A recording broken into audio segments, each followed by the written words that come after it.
स्वागत है आप सभी का आज के हमारे इस वीडियो में। और आज के वीडियो में बात करेंगे यूपी बजट 2023-24 से जुड़ी हुई कुछ महत्वपूर्ण बातें, क्योंकि इस बजट का सभी को इंतजार था, विशेषकर स्वयं समूह की महिलाओं के लिए, क्योंकि हमारे इस चैनल पर समूह की महिलाओं से रिलेटेड जानकारी हम देते। चलिए बताते हैं आपको कि बजट में क्या कुछ। सबसे पहले बड़े बुजुर्गों से शुरू करते हैं। सामाजिक सुरक्षा का दायरा बढ़ा, 7,248 करोड़ वृद्धावस्था किसान पेंशन योजना के लिए हैं, 4,032 करोड़ निराश्रित विधवाओं के भरण पोषण के लिए, 1,120 करोड़ दिव्यांग पेंशन योजना के लिए बजट में दिए गए हैं। तो इसमें महिलाएं जो निराश्रित हैं, विधवा हैं, वृद्धा हैं, वे सभी जो है इस बजट में लाभ पाएंगी। चलिए आगे देखते हैं। अगला है खाद्य एवं रसद से गरीबों का ख्याल, यानी कि अनाज जो राशन मिलता है वो तो होगा ही, साथ ही यहाँ पर है 21,719 करोड़ अन्न पूर्ति योजना के लिए। इसी के साथ ही 3,047 करोड़ उज्ज्वला योजना के लाभार्थियों को निःशुल्क रसोई गैस सिलेंडर रिफिल के लिए। तो यहाँ पर राशन और गैस सिलेंडर फ्री देने के लिए रुपए दिए गए हैं। तो राशन के लिए कितना, 21,791 करोड़ और 3,047 करोड़ जो उज्ज्वला योजना के अंतर्गत फ्री गैस सिलेंडर होली और दिवाली पर देने की बात कही गई थी। अब आगे जो होली आने वाली है इसमें देने की बात कही जा रही है। अब है महिला एवं बाल विकास, 1,050 करोड़ की व्यवस्था। मुख्यमंत्री कन्या सुमंगला योजना में प्रति लाभार्थी को 15,000 रुपये की राशि मिलेगी। तो सुमंगला योजना में कन्याओं को लाभ मिलेगा। तो यहाँ पर इसी के साथ लिखा है 600 करोड़ मुख्यमंत्री सामूहिक विवाह योजना के तहत सभी वर्गों के लिए। तो सामूहिक विवाह योजना भी चलती रहेगी जिसमें सभी वर्गों को लाभ दिया जाएगा। इसी के साथ 150 करोड़ गरीब ओबीसी व्यक्तियों की बेटियों की शादी के लिए भी प्रस्तावित हैं। 63 करोड़ महिला सामर्थ्य योजना पर होंगे खर्च। महिला सामर्थ्य योजना है जिस पर 63 करोड़ रुपए खर्च किए जाएंगे।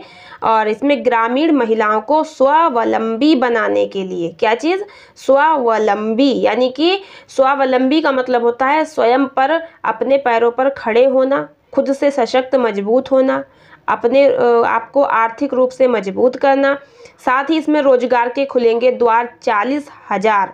ठीक है, अभी हम आपको आगे और बताएंगे। तो महिलाओं के लिए काफ़ी फोकस है, ऐसा नहीं कि महिलाओं के लिए यहाँ पर कुछ नहीं है। विशेषकर स्वयं समूह की महिलाओं के मानदेय को लेकर हम बात नहीं कर रहे हैं, विभिन्न योजनाओं को लेकर बात कर रहे हैं। तो यहाँ पर महिलाओं पर खर्च किए जाएंगे पैसे। सरकार ने इस बार RF CIF इन चीज़ों पर फोकस नहीं किया, इसकी कोई बात नहीं रखी गई है, क्योंकि विभाग जो है NRLM का उसको बजट दे दिया जाएगा। जो भी NRLM विभाग के लिए होगा उसमें समूह की महिलाओं को जो भी लाभ मिलेगा। लेकिन सरकार ने समूह की महिलाएं जो भी हैं उन्हें सरकार की सभी योजनाओं का लाभ मिलता है। तो आपको पता, सरकार की कोई भी योजना हो, समूह की महिलाओं को तो लाभ मिलेगा। तो अब महिलाओं को आर्थिक रूप से मजबूत बनाने के लिए, रोजगार आदि से जोड़ने के लिए सरकार प्रयासरत है। तो रोजगार के खुलेंगे द्वार, 40,000 रोजगार सृजन का लक्ष्य। वस्त्र उद्योग के क्षेत्र में 31,000 युवाओं का प्रशिक्षण। मुख्यमंत्री प्रशिक्षुता प्रोत्साहन योजना के तहत 20,000 रोजगार सृजन का लक्ष्य। नई पर्यटन नीति के अंतर्गत 25,350 करोड़ रुपए से 2.26 करोड़ घरों तक पहुंचेगा पानी। नमामि गंगे व जल जीवन मिशन के लिए खोला खजाना, यानी जो हर घर नल योजना, टंकी वाली योजना थी, उसके लिए 25,350 करोड़ रुपए दिए गए हैं। तो लखनऊ हर घर जल पहुंचाने के लिए सरकार ने इस बजट में बड़ी व्यवस्था की है। नमामि गंगे और जल जीवन मिशन में 25,350 करोड़ रुपए का बजट रखा गया है। इसके जरिए 2.26 करोड़ घरों के लिए जलापूर्ति की व्यवस्था की गई है। प्रदेश सरकार लगातार हर घर में जल उपलब्ध कराने पर जोर दे रही है। अभी हाल ही में उत्तर प्रदेश इस मिशन में पूरे देश में चौथे नंबर पर आया है। अब पहले नंबर पर आने की कवायद है। नल कनेक्शन के जरिए हर घर जल जाएगा। इस योजना में नदियों का प्रदूषण घटाने, नहरों और नदियों के जरिए पेयजल मुहैया कराना आदि भी शामिल है।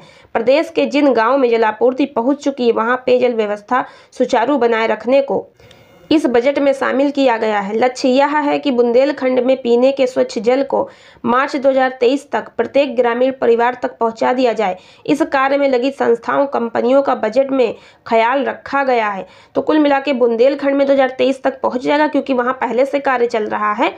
वहाँ पानी की समस्या अधिक थी। बाकी सभी जगह ये जो पानी की समस्या ये समाप्त कर दी जाएगी, हर घर नल होगा।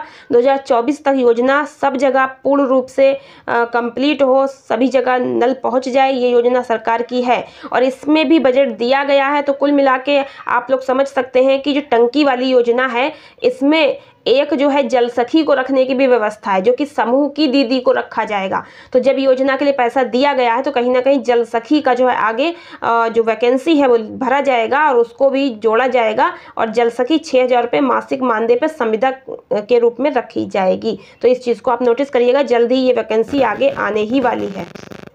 दूध के कारोबार से भविष्य संवारने की कवायद। लखनऊ प्रदेश सरकार ग्रामीण अर्थव्यवस्था को मुकम्मल करने के लिए दूध के कारोबार को बढ़ावा देने की दिशा में जोर दे रही है। खास तौर से उन दुग्ध संघों को पुनर्जीवित करना है जो दम तोड़ गए हैं। डेयरी और दुग्ध व्यवसाय को बढ़ावा देने के लिए सरकार ने बजट में 61.21 करोड़ रुपए की व्यवस्था की है। इसके अलावा दुग्ध संघों के पुनर्जीवन एवं सुदृढ़ीकरण के लिए 86.95 करोड़ का प्रावधान किया है। इरादा यह भी है कि प्रदेश के 20 जिलों में 200 आदर्श गांव चुनकर दूध के व्यवसाय को और ऊपर ले जाया जाए। देश के कुल दूध उत्पादन का 17% हिस्सा उत्तर प्रदेश से आता है।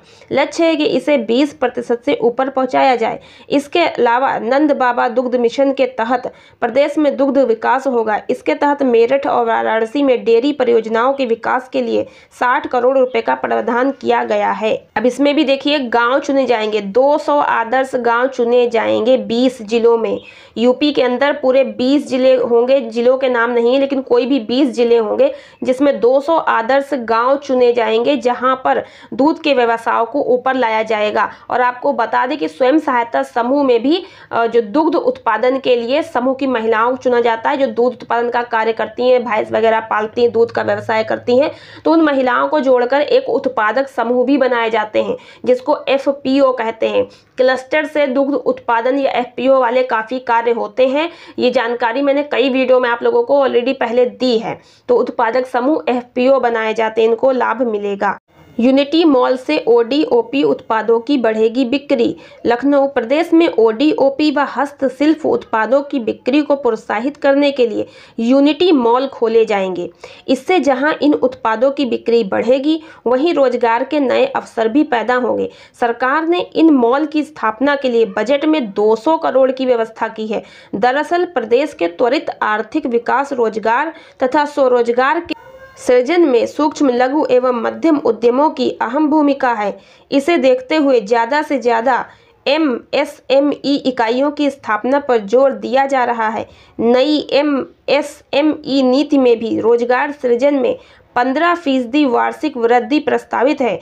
इन्हीं इकाइयों के सहारे ODOP हस्तशिल्प उत्पादों के विपणन को प्रोत्साहन देने की रणनीति बनाई गई है। इसी के मद्देनजर यूनिटी मॉल की स्थापना की घोषणा की गई है। तो यूनिटी मॉल बनवाए जाएंगे। ODOP का मतलब एक जिला एक उत्पाद। तो इस योजना के अंतर्गत अब देखिए समूह की महिलाएं भी उत्पाद बनाती हैं, तो समूह की महिलाएं भी ODOP के अंतर्गत कार्य करती हैं। तो इससे ODOP उत्पादों की बिक्री के लिए यूनिटी मॉल खुलने से काफ़ी लाभ मिलेगा। इसी के साथ 5,616 करोड़ रुपए की व्यवस्था अमृत 2.0 के अंतर्गत पेयजल, सीवरेज तथा वाटर बॉडीज के काम कराए जाएंगे। 2,707 करोड़ रुपए स्वच्छ भारत मिशन 2.0 के अंतर्गत शौचालय, solid waste management, used water management के लिए भी खर्च किए जाएंगे। तो देखिए यहाँ पर शौचालय के लिए साफ साफ लिखा है 2,707 करोड़ रुपए सॉलिड वेस्ट और शौचालय के लिए जो भी यूज्ड वाटर मैनेजमेंट जो भी है किया जाएगा। अब शौचालय तो देखिए जो भी बने हुए हैं, तो इसमें जो भी बजट आया है शौचालय को जो लाभ मिलेगा उसके अंतर्गत समूह में जैसे कि सामुदायिक शौचालय में केयर टेकर भी हैं। अब देखते हैं क्या कुछ उनका आगे मानदेय के लिए क्या व्यवस्था की जाती है, क्योंकि बजट तो विभाग को मिलेगा। अब वो किसको किसको आवंटित करते हैं, किस प्रकार से किस योजना पे कितना आवंटित होगा, ये आगे पता चलेगा। इसके अलावा प्रधानमंत्री आवास योजना के लिए बजट में 9,000 करोड़ का प्रावधान किया गया है। इस रकम से प्रदेश में 12,39,877 आवास बनाए जाएंगे। ये पूरा लिखा हुआ न्यूज़पेपर में पूरा पढ़ूंगी, वीडियो बहुत लंबी हो जाएगी। आप लोग कहेंगे तो अलग से बाद में बना देंगे, फिलहाल आप यहाँ पर वीडियो रोक कर पढ़ सकते हैं। इसके अलावा सौर ऊर्जा के विकास पर खास जोर दिया जाएगा। 1554 करोड़ रुपए बुंदेलखंड और सौर ऊर्जा परियोजना के लिए दिए गए। वाराणसी आगरा में बनेंगी साइंस सिटी और अयोध्या को मॉडल सोलर सिटी बनाने के लिए दिए 15.75 करोड़ रुपए।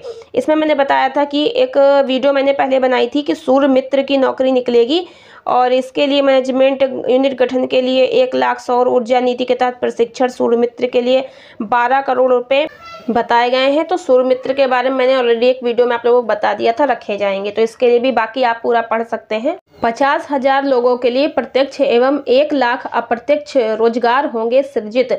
सरकार द्वारा नई उत्तर प्रदेश सूचना प्रौद्योगिकी एवं सूचना प्रौद्योगिकी जनित सेवा नीति 2022 अधिसूचित की गई है। इसके अंतर्गत लगभग रुपये 50,000 करोड़ के निवेश का अनुमान है, जिससे लगभग 50,000 व्यक्तियों हेतु प्रत्यक्ष एवं 1 लाख व्यक्तियों के लिए अप्रत्यक्ष रूप से रोजगार सृजित होने का अनुमान है। 2 करोड़ युवाओं को देंगे रोजगार। संकल्प पत्र में किए गए 130 में से 110 वादे पूरे।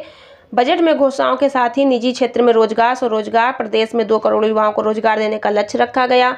विधानसभा चुनाव 2022 से पहले भाजपा ने लोक कल्याण संकल्प पत्र प्रस्तुत कर जनता से 130 वादे किए थे। सरकार ने 110 वादों को बजट में शामिल किया है। तो इन वादों को पूरा करने के लिए 64,000 करोड़ रुपए समर्पित किए गए हैं। कुछ मुख्य बिंदु, कुछ मुख्य बातें जो समूह की महिलाओं को बतानी थी, मैंने वीडियो के माध्यम से बता दी हैं। काफ़ी कुछ और भी योजनाएं हैं, अगर आप जानना चाहेंगे तो कमेंट बॉक्स में लिखिएगा, बताएंगे। आज की वीडियो में इतना ही, मिलते हैं नेक्स्ट वीडियो कुछ नई जानकारी के साथ। धन्यवाद।